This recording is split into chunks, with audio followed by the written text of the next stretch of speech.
Lemo, as we discussed earlier, today is the first day of summer. Oh, yeah, it's a beautiful way you're singing. Well, I sang that because we have a singing guest to talk to us about the first day of summer, and she sings a lot better than I do. Yes. Will you please welcome Danni Minogue? Oh, it's Danni. Hey, welcome. Danni. Very exciting to have you in the studio. Thank you, and welcome that summer is here finally. I know, Yes. I know. Feels like it's been a long winter. It was a long, slightly miserable winter, which I must admit, myself and Joe Bovolino kind of like Bridgie hates. But before we get on to a very important message you have for us today, what are your, because we love to sort of reminisce about the glory days here, what were your family summer holidays like as a kid? So our summer holidays were always in a caravan. Yes. And so I have great memories of having caravan holidays. Yeah, so... The caravan parks where the koalas would just run down the tree and cross.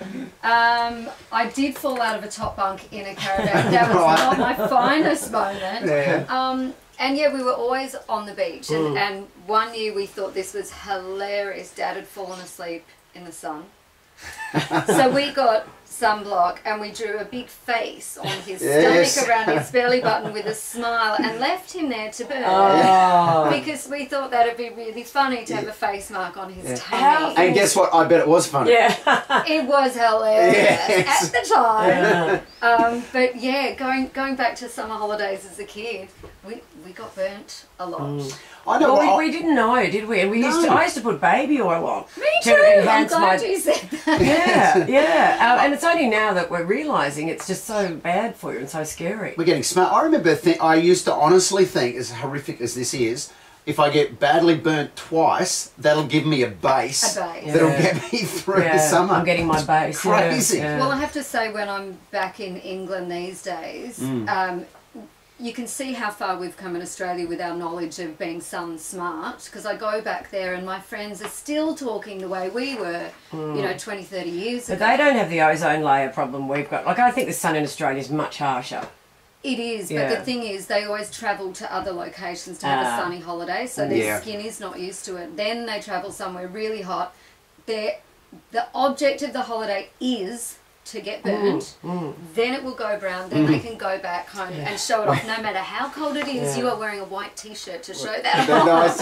And Danni, how's the obsession of the English with the sun? Because it comes around so rarely for them. So when it does show its face on English soil, I remember once in London getting out at a tube stop, and I don't think it was even summer, I think it was like spring or something. It was a businessman, the sun was shining, he took off his jacket, took off his tie, took off his shirt, and walked back to his house shirtless.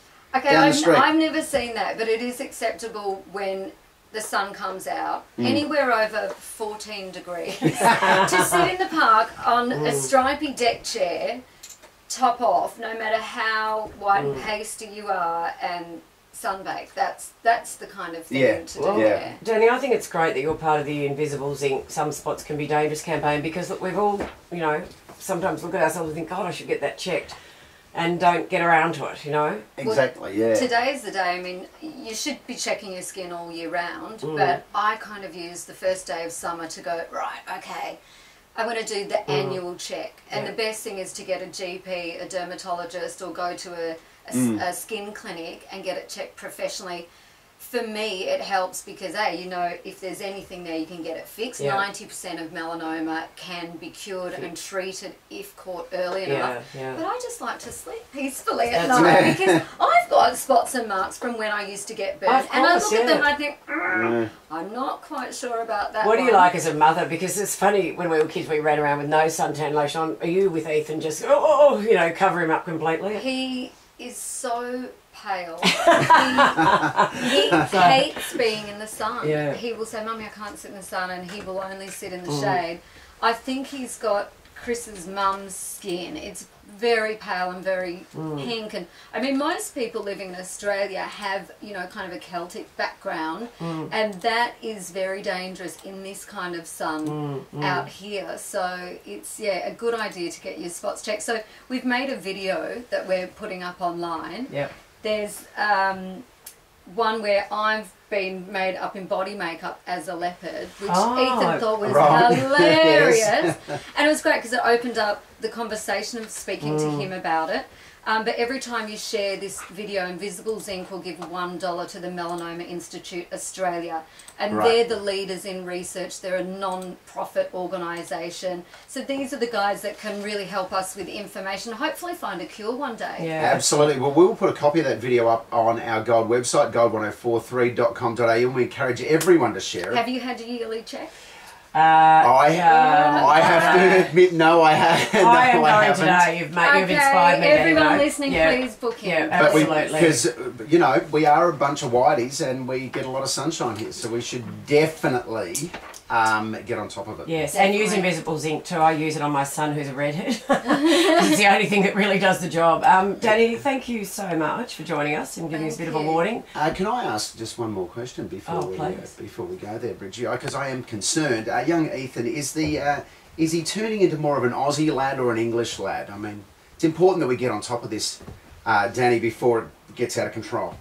I think he's pretty much an Aussie lad, but Chris, you know, buys him the Man United t-shirt. Yes. Every time he grows up a size, a new Man United top arrives, little socks, everything. I mean, you know, the UK has been such a part of my life. My mum's Welsh and we'll always be over there, so it's kind of nice that he gets to see both. And it was just last year I took him there while I was working and he saw snow for the first time. And it was falling on my jacket and getting stuck. We were out for a walk and he was petrified. He thought it was something that was going to hurt me. Mommy, trying to get it off me. He said, no, it's just snow. So it's kind of amazing. He's got the best of both worlds, that I think. he'll get. Yeah. He does indeed. Anyway, if you need some Hawthorn gear, I'm happy to organise some Guernseys and get them sent Please over. do, because we are Hawks. We were up in no. Sydney during the grand Yes. final. Don't. Yes. So we had his little Guernsey Yeah. and we were swinging it around like this and Okay. everyone said no, they're not going to win. Time's up. There we go, the Hawks won. All right, we'll arrange for a... Danny Minogue, I was a big fan of yours until you started talk. I'm afraid you have to go now because you're a very busy woman.